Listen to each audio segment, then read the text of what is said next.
Good morning. I have to say, starting with Philip's music was the most amazing way to start the day. Thank you, Philip. And his fellow Brit. Helping people in corporations. So, the world of work, really, the new world of work is about talent.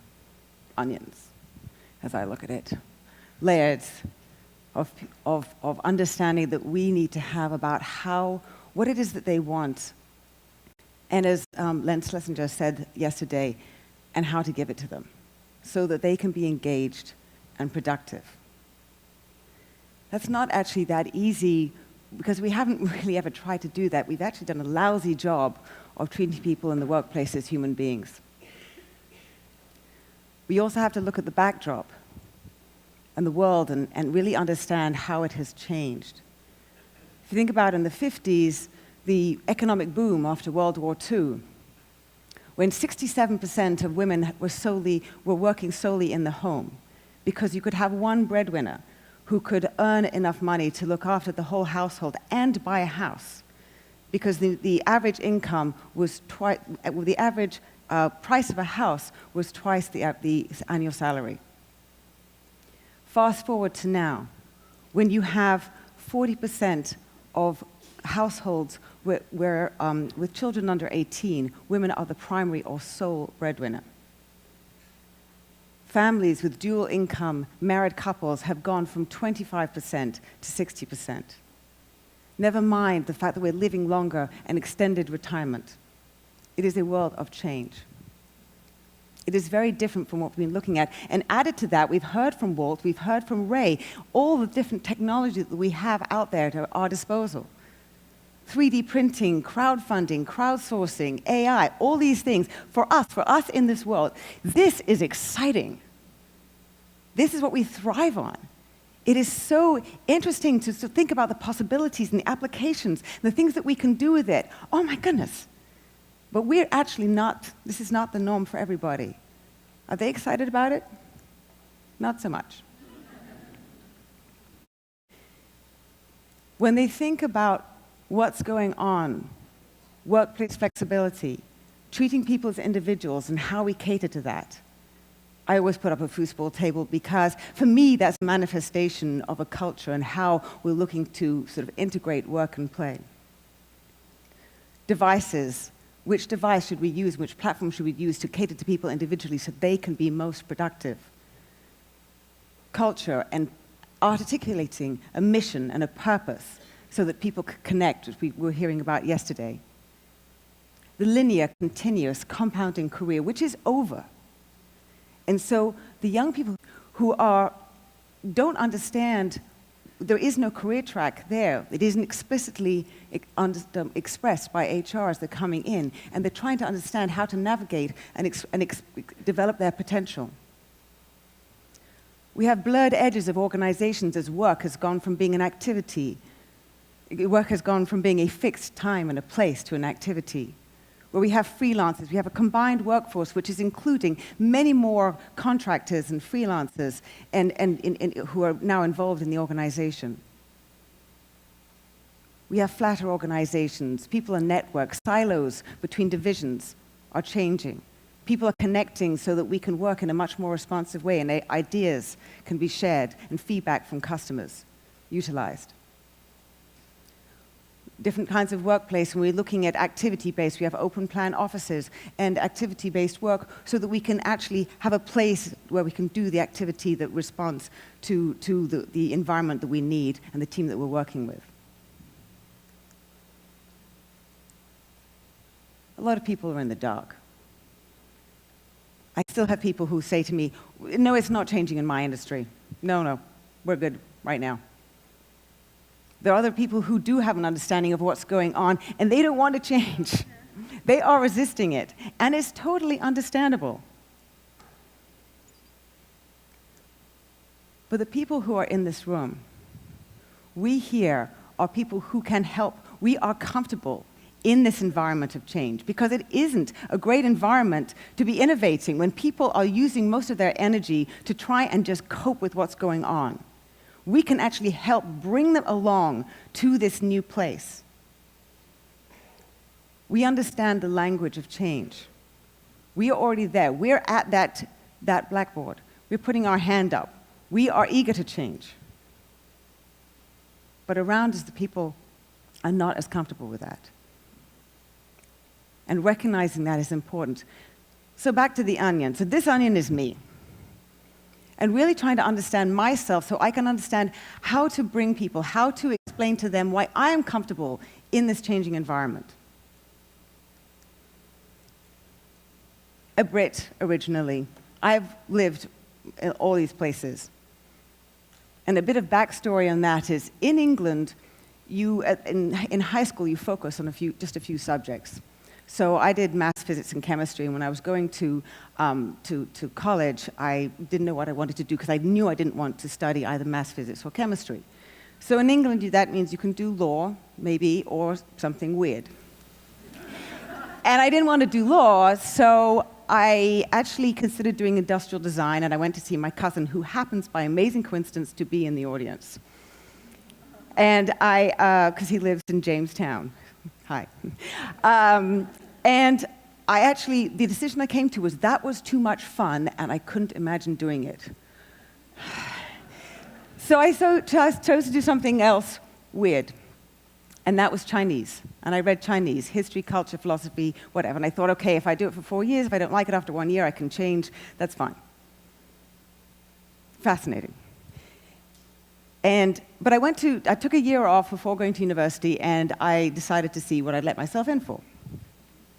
So I went to Hong Kong, and there I was, prim and proper English girl, and I didn't realize how much I had all these sort of ideas that I thought were sort of objective truths about how we did things and how society was set up, and how people did things.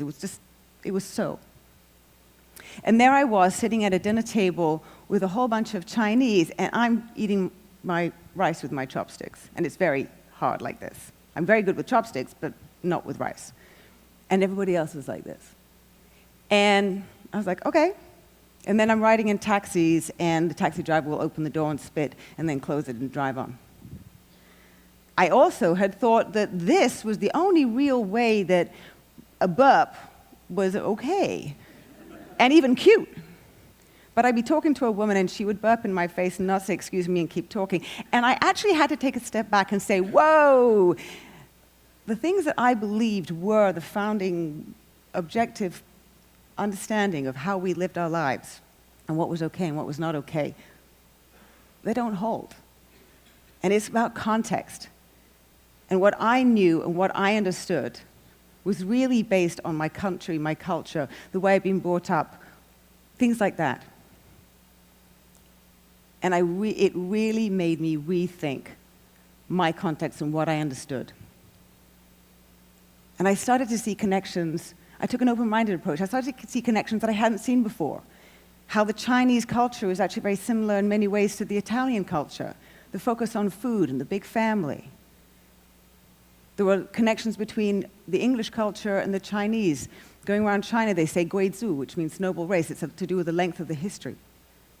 And more similarities there sometimes than between the English and the French.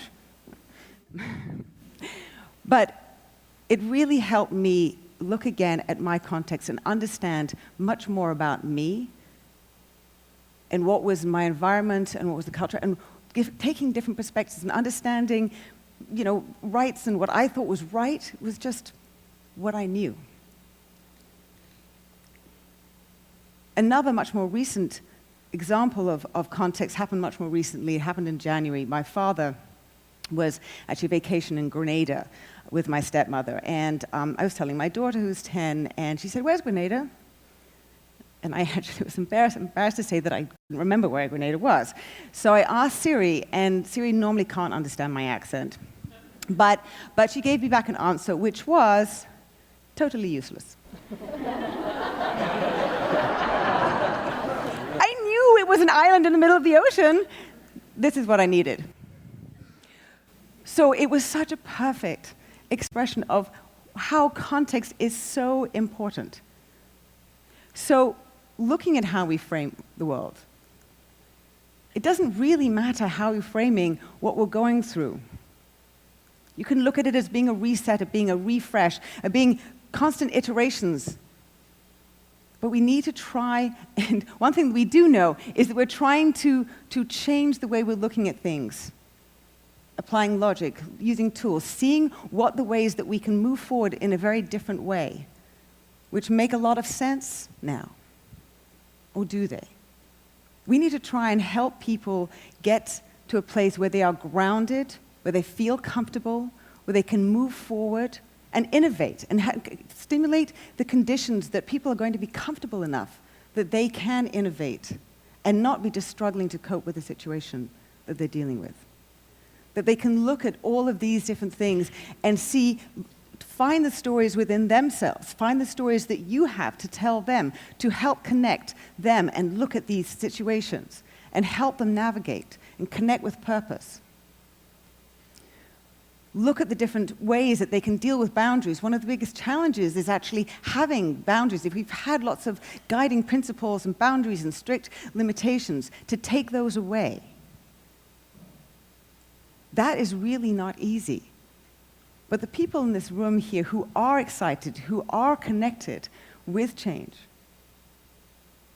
bringing that to the people that you're working with, the leadership, bringing that, the key characteristic of leadership now is empathy. And the fact that I talk about embracing progress, because progress is part of the American psyche. It is a destination which isn't necessarily defined, but it feels good, it feels positive, and we can sort of put aside the kind of scary stuff on the outside.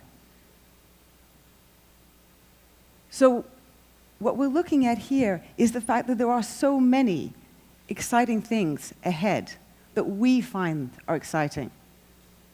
What I'd like to do is suggest to you to flip the change agent, the disruption element of that to some degree, and think about the people that we're dealing with and how we can help them bring a different energy, bring that positive energy of how excited we are by the change that we're going through, and help them go through this. I had this done for my book.